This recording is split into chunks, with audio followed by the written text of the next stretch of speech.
Bonjour à tous, bienvenue à la conférence de presse. On va commencer avec Nicolas Paillard, Infosport Plus.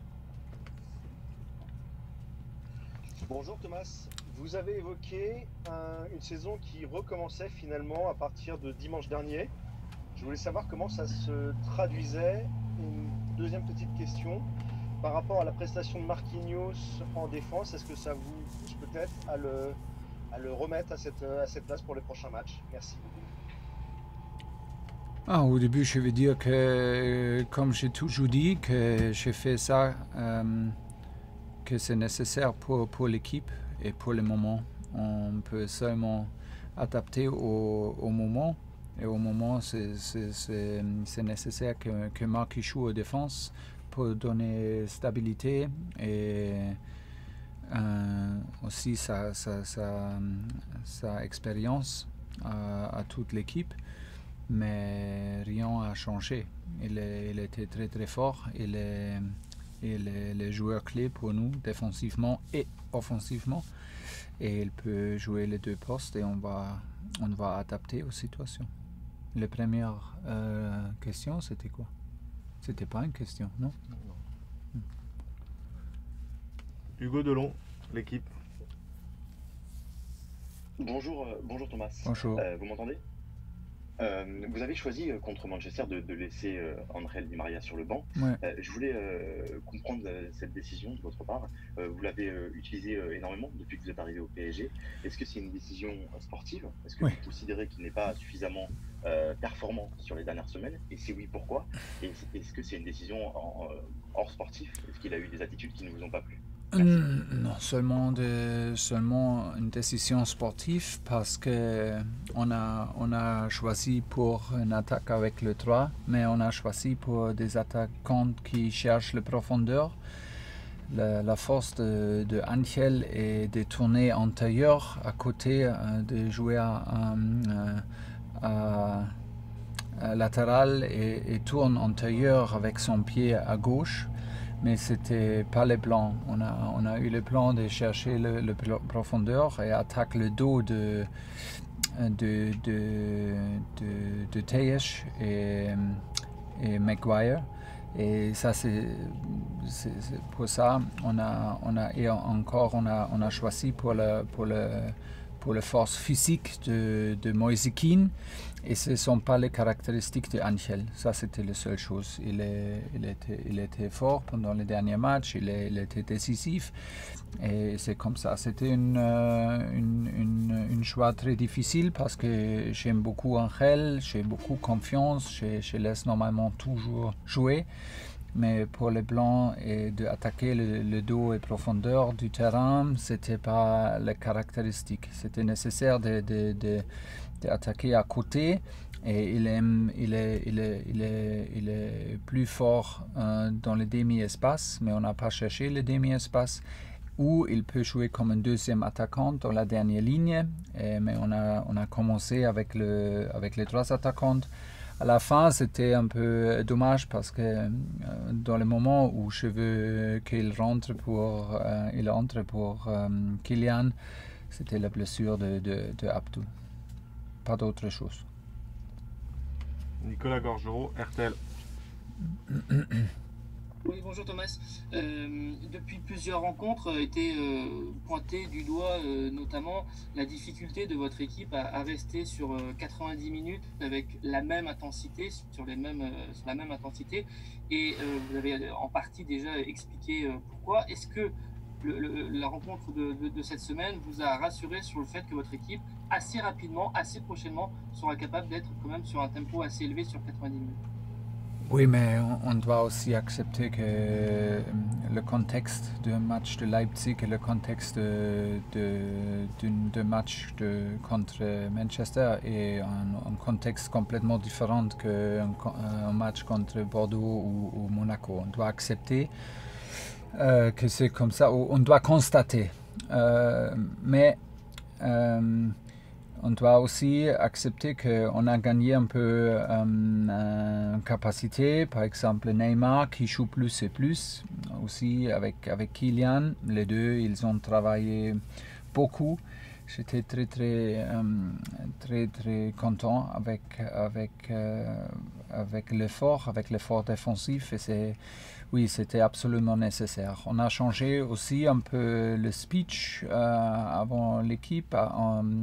Ça a commencé de dimanche, c'était un peu plus fort, un peu plus émotionnel pour être vraiment clair qu'on doit commencer un nouveau siècle, une nouvelle période et qu'on veut absolument donner tous pour fermer cette année avec un succès. Et maintenant, on a la possibilité avec ce dernier match en Ligue des Champions. Et voilà, ça c'est le grand but maintenant. Adrien Vicente, l'AFP.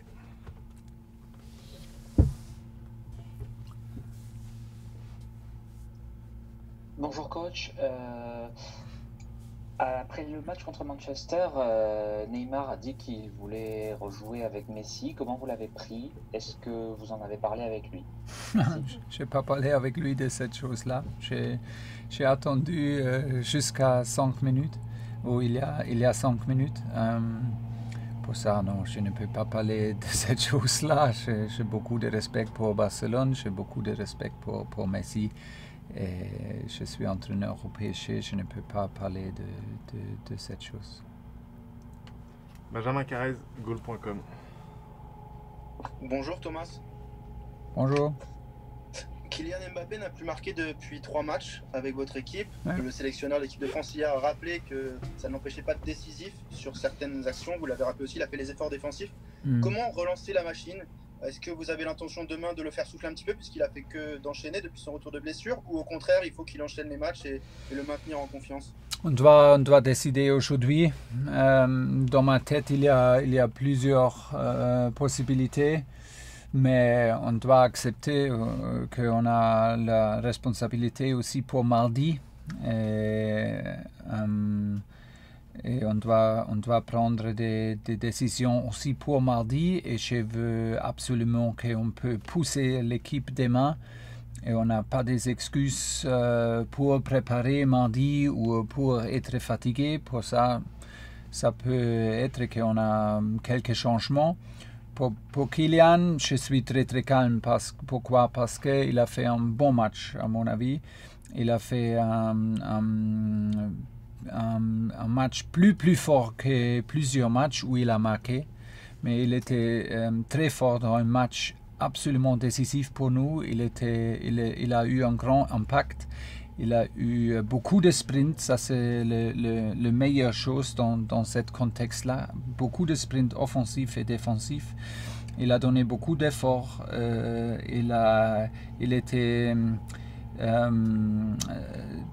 toujours dangereux avec des dribblings, utiliser sa vitesse. Il a eu un peu malchance à la fin, mais ça va venir. S'il continue comme ça, comme je dis, ça c'est une performance avec laquelle je suis très content. Et voilà, il n'a pas marqué, mais ça va venir parce qu'il a la qualité. Des occasions, elles vont venir. On va créer des occasions pour lui. Il peut être très calme parce que je suis aussi très calme. Stéphane Bianchi, Le Parisien. Bonjour coach. Bonjour. On a vu un grand Marquinhos mercredi soir. Oui. Je voulais savoir quelle était votre relation avec lui. Est-ce qu'elle était différente de celle que vous aviez notamment avec Thiago Silva? Et en résumé, quel type de capitaine il est pour vous? Pour moi, pas de grandes choses ont changé avec lui. J'étais très proche avec Thiago Silva et je suis toujours très proche de lui. Je suis très proche toujours avec Marquinhos. C'est très facile parce que le gars, il est très ouvert, il est très humble, il est un gars très agréable, très ouvert dans le discours, très honnête. Et ça, pour ça, il est très émotionnel. Moi aussi, nous sommes très honnêtes. Et ça fait plaisir toujours de parler avec lui et d'être l'entraîneur de lui. C'est un cadeau parce que il a tous, vraiment tous, pour être un des meilleurs joueurs du monde. Sur les deux postes, comme défenseur et comme numéro 6, c'est mon avis. Mais c'est un plaisir parce que je peux regarder, je peux observer sa qualité pendant chaque entraînement. Et ça, c'est un point extraordinaire. C'est comme avec Thiago Silva et lui, ils sont toujours les premiers, ils sont toujours les gars qui gagnent des jeux pendant l'entraînement, qui prennent les responsabilités de gagner des petites, tous les petits jeux pendant l'entraînement. Et ça, c'est vraiment la mentalité d'un leader. Il n'est pas le gars qui prend les paroles comme dans la même manière que Thiago. Il est un gars un peu plus calme, mais il est un exemple et il est un leader par exemple. Et ça, c'est la meilleure chose. Alexandre Berthaud, France Info.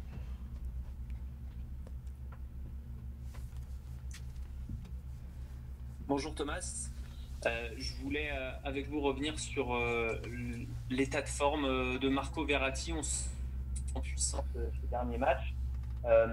Est-ce que comment vous allez négocier ce match face à Montpellier pour lui? Est-ce qu'il doit continuer à prendre du temps de jeu ou est-ce qu'il doit encore être préservé par rapport au match face à Istanbul? Maintenant, je pense qu'on va faire la deuxième option, qu'on va laisser à la maison pour continuer de faire entraînement. On ne peut pas prendre trop de risques maintenant avec lui. Avec lui, je ne peux pas poser des questions de lui parce qu'il veut toujours jouer. Il veut toujours rester sur le terrain toutes les minutes, mais on a vu contre Manchester, c'était nécessaire qu'il sorte avec des crampes. Et pour ça, on a utilisé jusqu'à maximum. Mais maintenant, pour moi, c'est le moment pour laisser à la maison et laisser à Ooredoo demain pour continuer son travail, pour gagner plus de capacité et pour être un joueur clé pour nous à mardi. Christophe Remise, Le Figaro. Oui, bonjour coach. Deux choses, je voulais revenir sur Angel Di Maria. Alors c'est un poste qu'il n'a pas utilisé, qu'il n'a pas occupé depuis longtemps, mais est-ce que vous estimez qu'il est capable de jouer dans les trois au milieu, dans les trois du milieu de terrain? Alors c'est quelque chose qu'il n'a pas fait, je crois, depuis le Real, ou alors très rarement. Et puis dans un deuxième temps, je voulais que vous nous parliez de Montpellier, du match de Montpellier, et puis de savoir si c'est particulier pour les joueurs, parce qu'on sait que voilà, il y a eu quelques petits accrochages, quelques petites tensions dans les matchs ces dernières années entre les deux équipes. Donc voilà, est-ce que c'est un match particulier pour votre groupe? Franchement, je ne sais pas parce que je veux être très honnête, je ne sais pas, mais nous sommes entre deux matchs super importants pour nous, pour le club et pour le vestiaire, pour l'équipe avec Manchester et Başakşehir. Je ne sais pas si on sent les mêmes rivalités que Montpellier. Peut-être, je ne sais pas, peut-être c'est un avantage que nous ne sommes pas trop énervés, nous ne sommes pas trop... oui, il y a pas je ne veux pas avoir trop de conflits sur le terrain, je n'aime pas ça. Je veux qu'on joue calme et qu'on donne tous, qu'on continue le travail avec la même manière comme on a joué à Manchester. On ne peut pas perdre l'énergie avec des émotions contre notre adversaire. On a respect parce que Montpellier c'est toujours une équipe très émotionnelle, très physique, très dure, avec beaucoup de centres. Il y a beaucoup de choses à défendre. On doit vraiment jouer très costaud. Et voilà, on va préparer ça parce que comme je dis, on a beaucoup de respect, mais je ne veux pas qu'on réfléchisse trop de discussions ou des duels en contre. sur le terrain. Et le deuxième point, Angel, c'est une option, oui, c'est clair qu'il peut jouer peut-être aussi en numéro 8. Il a fait ça pour Real Madrid, très très fort. J'étais un grand fan de lui quand il a joué pour Real sur cette poste-là. Il n'a pas joué cette poste maintenant pour longtemps, mais c'est une possibilité d'essayer, oui. Dernière question. Loïc Tandy, RMC. Bonjour Thomas. Bonjour. Abdou Diallo a joué latéral gauche à Manchester United. Est-ce que c'est un poste sur lequel on peut le voir dans le futur, sur le long terme? C'était maintenant nécessaire parce que, à notre avis, parce que on a utilisé Abdou, on a eu besoin dans les coups pieds arrêtés défensivement et offensivement pour la couverture avec sa vitesse et avec sa qualité dans des duels directs 1 contre 1. Et il est dans cette chose-là plus fort que Mitch, que Levin au moment. Et pour ça, on a choisi cette option un peu plus défensive pour aussi stabiliser Kim et Maki en même temps contre les trois attaquants de Manchester. À la fin, on a eu la possibilité de laisser entrer Mitch, qui est un peu plus offensif, et on a joué avec les 5. Honnêtement, je préfère Abdou comme défenseur central ou peut-être dans les 3 défenseurs sur le poste gauche. Ça, c'est à mon avis le meilleur poste, mais dans un match comme ça, où c'est nécessaire d'être costaud, d'avoir un autre gars sur le terrain qui est fort dans le duel, c'est une possibilité et il a fait très très bien, c'était très important pour nous. Merci.